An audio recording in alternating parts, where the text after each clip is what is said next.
Okay, so the idea is if you want to improve your level of English, non, je rigole, partez pas, on va le faire en français. Mais l'idée, c'est ça, c'est que vous soyez capable, en tout cas, de comprendre comme ça les retours d'expérience des gens qui vont vous parler en anglais, des gens qui ont un niveau énorme, qui ont appris plein de langues, et souvent, ils vont parler en anglais parce qu'ils sont pas forcément français, et c'est super intéressant à comprendre. Et dès que vous débrouillez un peu en anglais, vous allez pouvoir en profiter, vous aussi, et faire évoluer votre anglais avec ce genre de personnes. Donc, c'est vraiment génial. Donc voilà, ça c'était le petit côté motivation un petit peu. Aujourd'hui, je voudrais vous donner quelques conseils pratiques, en tout cas, voilà, un regard un petit peu sur des points qui sont importants et qui sont, j'ai envie de dire, avant même de se lancer dans l'apprentissage de l'anglais et qui va vraiment changer enfin voilà, tout le décor un petit peu et qui va vous donner vraiment un cadre qui va vous permettre d'avancer. Donc, premier point que je voudrais évoquer avec vous, c'est justement si on écoute un petit peu tous ces gens qui ont énormément d'expérience dans l'apprentissage des langues, vous savez, les polyglottes dont je vous parle souvent, qui sont remis à l'anglais, pas forcément à l'anglais justement, mais en tout cas aux langues étrangères une fois qu'ils sont sortis de l'école et qui ont réappris à devenir bons, parce que c'est bien de ça qu'il s'agit. Et une fois qu'ils ont, voilà, qu'ils ont réussi à parler une autre langue, et ben, ils ont dit, maintenant que j'ai compris, je vais en faire une autre, puis une autre, puis une autre. Et ils se font toujours de plus en plus plaisir. Euh, tous ces gens, en général, ce qu'ils pointent du doigt, c'est pas dans les cours que vous allez, les cours de langue que vous allez devenir bon. C'est ce que vous allez faire en dehors. Voire, alors en dehors, en plus des cours, voire sans cours du tout. Parce que finalement, les cours, ben voilà, c'est pas forcément motivant, c'est pas forcément un cadre qui va vous plaire. On va être dans un milieu un peu construit qui reflète pas la réalité, qui vous apporte pas forcément ce que vous avez besoin. Et on est un peu passif en plus dans un cours, alors que l'idée c'est d'aller chercher nous-mêmes ce qu'on veut. Parce que c'est là, quand on devient actif, qu'on s'implique dans notre apprentissage et qu'on prend ça en main, qu'on peut vraiment devenir bon. Et l'idée, c'est que, vous savez, je suis en train de faire une formation, je vous en ai déjà parlé là, donc je vais vous laisser le lien en bas d'ailleurs de la vidéo, là, si vous voulez ben voilà, être averti dès qu'elle sort, ou voir bien sûr la formation, là, si elle est déjà sortie quand vous regardez la vidéo. Vous n'avez qu'à cliquer sur le lien, vous verrez ça tout de suite. Mais l'idée, donc, justement, c'est de reprendre un peu que vous soyez capable de prendre en main votre propre apprentissage et que vous soyez vraiment performant comme on fait tous les gens qui sont devenus performants. Donc, premier point, c'est être capable vraiment de nous-mêmes prendre en main notre propre évolution parce que ça change déjà tout. C'est un autre état d'esprit, c'est une autre façon de s'y prendre et ça change complètement les résultats. Je suis plus passif, je suis actif. Je prends plus ce qu'on me donne, même si ça me plaît pas trop, je prends ce que j'ai envie d'aller chercher. Ça change déjà beaucoup de choses. Alors il y a un point quand même un point qui est intéressant quand on prend des cours d'anglais. Il y a un point, par exemple, si je vais dans un cours d'anglais tous les, je sais pas moi, 2 fois par semaine, 3 fois par semaine, tel jour à telle heure, il y a un point qui est super intéressant, ça on ne peut pas l'enlever, c'est que vous avez un cadre précis et vous savez que tel jour à telle heure, vous êtes à tel endroit pour faire de l'anglais et vous allez faire de l'anglais. Et ça, eh bien oui, ça c'est le côté très intéressant qu'il faut jamais lui dire, garder en tête qu'il faut récupérer pour soi. C'est-à-dire que bien souvent, ce qui nous manque après, quand on doit se prendre en main, c'est ce cadre.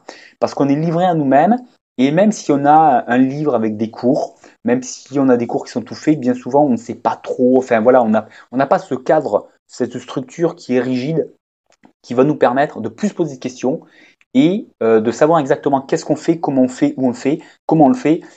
Voilà, une fois qu'on a ça, en fait, on s'est enlevé une grosse partie de la problématique et ça devient beaucoup plus simple. Une fois qu'on a mis ça en place et qu'on remet plus ça en question, par exemple dans le cadre des cours, bien sûr, si vous savez que je sais pas moi, tous les mardis, les jeudis et les samedis, vous allez en cours d'anglais, forcément, vous remettez plus ça en question, ça devient simple parce que, ben voilà, vous allez passer peut-être 3 cours par semaine où vous allez avancer en anglais. Après, c'est peut-être pas la meilleure façon de faire, mais en attendant, déjà, ça, c'est fait.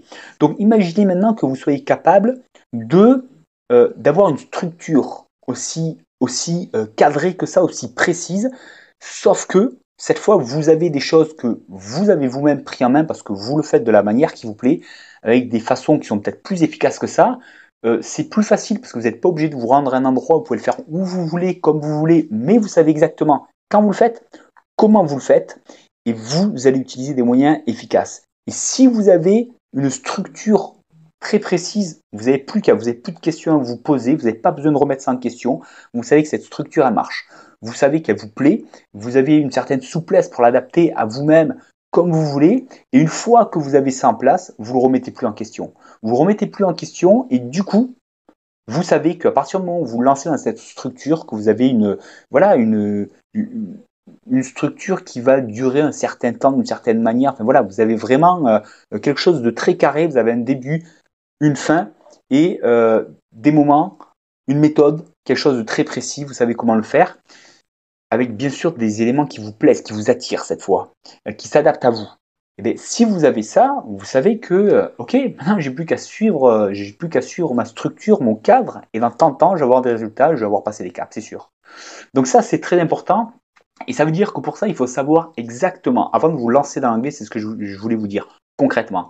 Avant de vous lancer et dire, ben, je vais me mettre à l'anglais, avant même de commencer, parce que souvent, vous savez que c'est comme ça qu'on fait, sur un coup de tête, un peu en tout cas, on se l'est dit depuis longtemps, ça c'est pas un coup de tête, mais on commence un peu sur le moment, sur le haut de la vague, là, quand on est motivé, on a quelque chose qui nous motive, allez, on est dedans, on est enthousiaste, on commence, on le fait peu importe comment, j'ai envie de dire, on prend n'importe quel livre, on se met dedans et on est, voilà, et on avance effectivement. Le problème, c'est que dès que la motivation baisse un peu, dès que j'ai un peu moins le temps, je suis un peu fatigué, etc., pour m'y mettre, ça devient dur parce que je ne sais pas exactement qu'est-ce que je prends aujourd'hui, qu'est-ce que je fais, comment je le fais, exactement si ma structure elle est bonne, elle fonctionne vraiment, si bon suivre peut-être mon livre page après page, à un moment donné je me perds un peu, j'ai l'impression de pas vraiment suivre, en tout cas de pas vraiment avancer comme il faudrait, bref.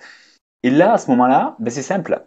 À ce moment-là, au moindre petite baisse de motivation, un peu de fatigue ou n'importe quoi, je fais plus rien. Je fais plus rien parce que c'est déjà un effort, et ça c'est vrai, hein, je veux dire, c'est un gros effort rien que de s'y mettre dedans. Bah oui, parce que je sais pas qu'est-ce que je vais faire, comment je vais le faire, où j'en suis, etc. Et ça, ben voilà, déjà il faut passer cette étape, et cette étape déjà elle nous arrête, parce que déjà il faut passer ça pour commencer à maintenant s'investir dans l'anglais. Bon, c'est trop dans notre quotidien, ça fonctionne pas.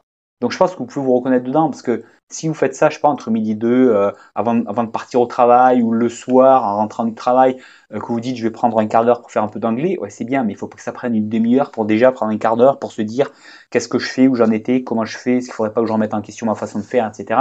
C'est pas possible, c'est trop compliqué. Donc il faut avoir quelque chose de super précis, que vous savez qui fonctionne, et quand vous dites je prends un quart d'heure pour faire de l'anglais, un quart d'heure après, vous passez à autre chose, vous avez fait votre anglais. Et vous êtes vraiment efficace. Et là, vous êtes enlevé 80% de la difficulté. Une fois que vous êtes dans une structure qui fonctionne et qui vous plaît, ça devient très facile à faire. Vous voyez ce que je veux dire? Donc voilà, ça c'est un gros point. Avant de vous lancer dans l'anglais, sachez exactement structurer. Posez-vous toutes les questions qu'il faut pour savoir exactement qu'est-ce que vous faites, comment vous faites. Donc moi, l'idée bien sûr de la formation que je suis en train de préparer, bien entendu, ça va être pour répondre notamment à ce genre de questions et pour se simplifier grandement la donne et puis utiliser des structures, des fonctions, des méthodes finalement, des méthodologies plus que des méthodes qui fonctionnent, qui ont été éprouvées, que j'ai utilisées, que d'autres ont utilisées et qui vont s'adapter à vous, vous permettre d'utiliser des contenus qui vous intéressent, qui vous attirent et non pas vous devoir vous pousser. Qui vous attire et dont vous allez pouvoir mettre voilà, à profit dans votre quotidien, quel qu'il soit, de la manière la plus simple possible et de manière très structurée, tout en s'adaptant à vous et vraiment en vous attirant. Donc voilà, n'hésitez pas à cliquer sur le lien là sous la vidéo si vous voulez en savoir plus dès que ça sort et puis si elle est sortie pour avoir toutes les infos. Et puis moi je vous dis à très bientôt, faites-vous plaisir, parlez anglais, c'est simple quand on sait comment on s'y prend et on se retrouve très bientôt. Bye bye.